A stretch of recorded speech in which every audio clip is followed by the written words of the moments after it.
On va démarrer avec Andrew Murphy. Pour rappel, un petit mot sur TNE. TNE, c'est une organisation non gouvernementale. Elle est très active en Europe. Elle milite pour un transport plus propre. Andrew, could you give us your ideas and your expertise with some concrete example, if possible? What does, according to you, a green recovery for transport look like? Un exemple de ce à quoi devrait ressembler un transport, disons, vert. Eh bien, merci de m'avoir invité et un grand merci pour ces échanges. Cette reprise VIRT, notre organisation s'appelle Transport and the Environment et eux basés à Bruxelles, on ne s'intéresse pas simplement à l'aviation, mais à d'autres modes de transport, en particulier l'automobile. Et nous travaillons avec la Coalition internationale pour l'aviation durable, qui a une envergure et une ambition mondiale sur ces questions environnementales. Alors, il est intéressant justement de comparer les autres modes de transport et de voir ce qui se passe à travers le monde dans le domaine de l'aviation, qui est effectivement un domaine mondial. Alors, à quoi ressemblerait une reprise verte pour l'aviation? Eh bien, en fait, cette reprise sera verte comme elle le sera pour d'autres secteurs d'activité. Évidemment, il y a des secteurs qui consomment moins de combustibles fossiles. On demande à l'aviation d'être plus efficace, de nouveaux aéronefs, d'ici à une quinzaine d'années, une nouvelle génération. Mais lorsqu'on parle de reprise verte, il s'agit essentiellement de consommer de moins en moins de combustibles fossiles. Et pour l'aviation, ça veut dire trouver des substituts au kérosène, au jet fuel. Il y a des réactions et des projets différents à travers le monde. Cela suppose également de prendre moins l'avion, parce que l'aviation, évidemment, est tributaire du jet fuel et il est évident que c'est en prenant moins l'avion qu'on réduit son empreinte carbone.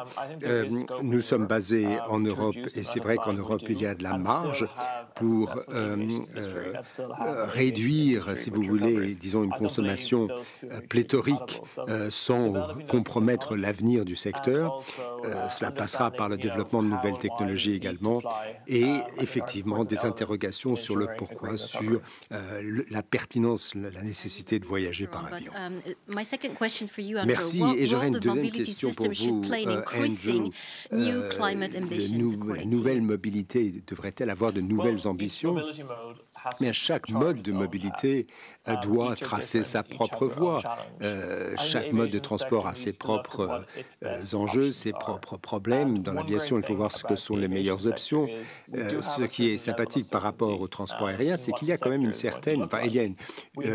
certitude quant à l'avenir du secteur. On sait que nous n'allons pas créer du jour au lendemain de nouveaux types d'avions. On va continuer à fonctionner avec les motorisations habituelles.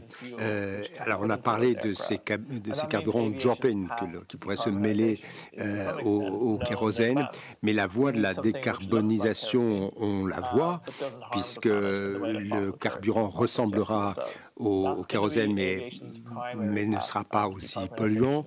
Donc, c'est dans ce sens que nous allons.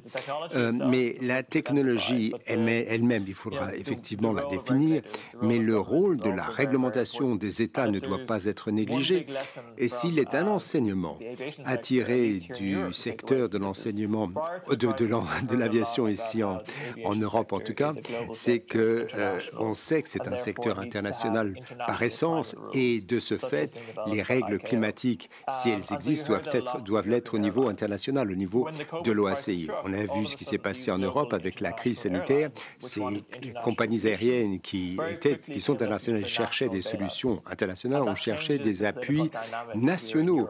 Et cela a changé un petit peu la donne en Europe. Pourquoi? Parce qu'il n'est plus acceptable pour une compagnie aérienne de se qualifier d'international quand elle veut des politiques climatiques, mais se qualifier de national quand elle cherche à être tirée d'affaire sur le plan économique. Donc, il faut trouver, bien entendu, on comprend le besoin de trouver un appui des États, mais en même temps, il ne faut pas perdre de vue la dimension internationale. Mais êtes-vous en faveur donc d'un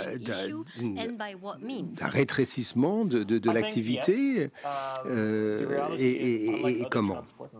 Mais écoutez, contrairement à d'autres modes de transport, le transport routier, enfin, sur le transport routier, vous avez des alternatives électriques. Alors, on n'a pas d'alternative électrique pour l'aviation et il faudra prévoir au moins une dizaine d'années à chaque fois avant de passer à de nouvelles technologies. Donc, en attendant, effectivement, il faut pouvoir réduire l'empreinte carbone simplement en réduisant l'activité, c'est vrai.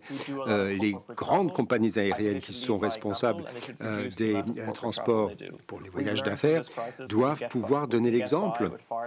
On s'est rendu compte avec la crise sanitaire que l'on peut se passer de pas mal de déplacements inutiles. Il y a des conférences qui se font par Zoom comme celle-ci.